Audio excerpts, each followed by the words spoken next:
अस्सलाम वालेकुम दोस्तों, मेरा नाम अली रज़ा है और आप देख रहे हैं क्वांटम टेक। आज हम बात करेंगे EV 100H और 105H कि अगर आप अपने घर के लिए बैटरी बना रहे हैं तो इन दोनों में से कौन सा सेल जो है ना वो बेहतर रहेगा। तो स्टार्ट करते हैं। सबसे पहले हम बात कर लेते हैं 100H की, इस वाले सेल की। इसमें अगर आप देखें, अच्छा, इसमें दो तीन चीज़ें होती हैं। एक होता है चार्ज रेट, डिस्चार्ज रेट और साइकिल, लाइफ साइकिल। अगर इन दोनों में से कोई भी चीज़, अब जैसे इसमें देखें अगर आप, तो रेटेड एनर्जी, इसके जो रेटेड है ना ये सेल, मतलब ये जो सेल डिज़ाइन है वो है 20 एम्पेयर चार्ज करने के लिए और 20 एम्पेयर डिस्चार्ज करने के लिए।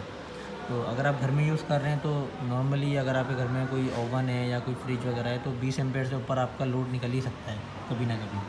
तो ये सेल जो है वो मतलब इसकी जो डिज़ाइन है वो 0.2 सी है। तो ये सेल उस चीज़ पे पूरा नहीं उतरेगा, ये आपको एक से ज़्यादा बैटरियाँ लगानी पड़ेंगी। चल तो जाएगा, ऐसा नहीं है कि चलेगा नहीं, लेकिन लाइफ को इफ़ेक्ट किए बगैर नहीं चल सकता। अब दूसरी चीज़ हम देख लेते हैं, इसकी लाइफ साइकिल। इसमें लिखा हुआ है कि 25 सेंटीग्रेड पे इसके लाइफ साइकिल्स हैं 5000 लाइफ साइकिल। चार्ज और डिस्चार्ज रेट क्या है? 0.5 सी चार्ज एंड डिस्चार्ज। और अगर हम टेम्परेचर बढ़ाते हैं थोड़ा सा, 35 सेंटीग्रेड करते हैं तो 3500 लाइफ साइकिल हो गए, वही चार्ज और डिस्चार्ज रेट है। अगर हम 45 सेंटीग्रेड पे ले जाएं तो 2000 लाइफ साइकिल हैं, 0.5 सी पे चार्ज है और 0.5 सी पे डिस्चार्ज है। तो ये सेल जो है इसका चार्ज और डिस्चार्ज रेट जो है वो कम है निस्बतन इस सेल के। अब मैं आपको इसकी डेटा शीट दिखाता हूँ।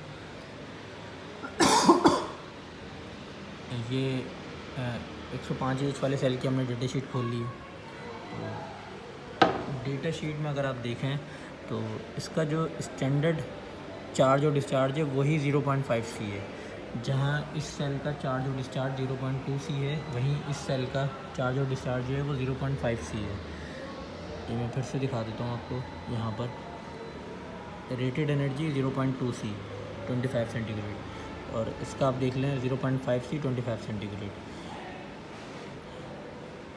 इसके बाद इसकी लाइफ साइकिल देख लेते हैं कि चार्ज और डिस्चार्ज तो इसका ज़्यादा ही है, LFP 105H का। ये देखें, तो यहाँ पर कंपनी ने ये लिखा हुआ है साइकिल लाइफ है 25 centigrade, 3500 life cycle, 1 C charge and 1 C discharge. अच्छा, 1 C charge and 1 C discharge भी नॉर्मली घरों में नहीं होता है, क्योंकि अगर आपके घर में एक 5-6 किलो वाट का इन्वर्टर लगा हुआ है और एक बैटरी लगी हुई है 16S वाली, या फिर 8S 3 किलो वाट का इन्वर्टर लगा हुआ है, तो 1 सी चार्ज और डिस्चार्ज नहीं होता बहुत सी जगहों पर, जो ख़ासतौर पर चार्ज तो नहीं होता। अब हमने जहाँ भी सोलर सिस्टम लगाएं तो हमने कहीं पर भी 100 एम्पेयर चार्जिंग करंट ऑन नहीं करा है बैटरी का, जबकि बैटरी सपोर्ट करती है। लेकिन देखिए होता क्या है, होता ये है कि आपके पास जो डे होता है ना वो तकरीबन 3 से 4 घंटे का होता है। 3 से 4 घंटे आपके पास होते हैं कि आपकी बैटरी चार्ज हो सकती है। तो क्या ज़रूरत है कि उसको 1 घंटे में चार्ज करना है? हम 3 से 4 घंटे में चार्ज करें ताकि बैटरी भी हमारी हीटअप ना हो। बैटरी हीटअप होगी तो बैटरी जल्दी डिग्रेड हो जाएगी। तो इसलिए अब हम अगर फॉर एग्जांपल हम इस सेल को चलाएं 0.5 सी पे, तो इसकी जो लाइफ साइकिल है ना वो बढ़ते चले जाएंगे इसी तरीके से। और इसकी DOD भी ऐसे ही है। DOD अगर मैं इसकी 80% या 90% यूज़ करूँ तो उस पर भी इसके लाइफ साइकिल बढ़ते चले जाएंगे। तो ये दोनों सेल्स के बारे में मैंने आपको डिटेल्स दी हैं। ये सेल जो है हमारा, इसका चार्ज रेट और डिस्चार्ज रेट ज़्यादा है, इसका चार्ज रेट और डिस्चार्ज रेट कम है इसके मुकाबले में। तो ये दोनों सेल मैंने आपको बता दिए हैं। अगर वीडियो पसंद आए तो चैनल को सब्सक्राइब करें, वीडियो को लाइक करें। अल्लाह हाफ़िज़।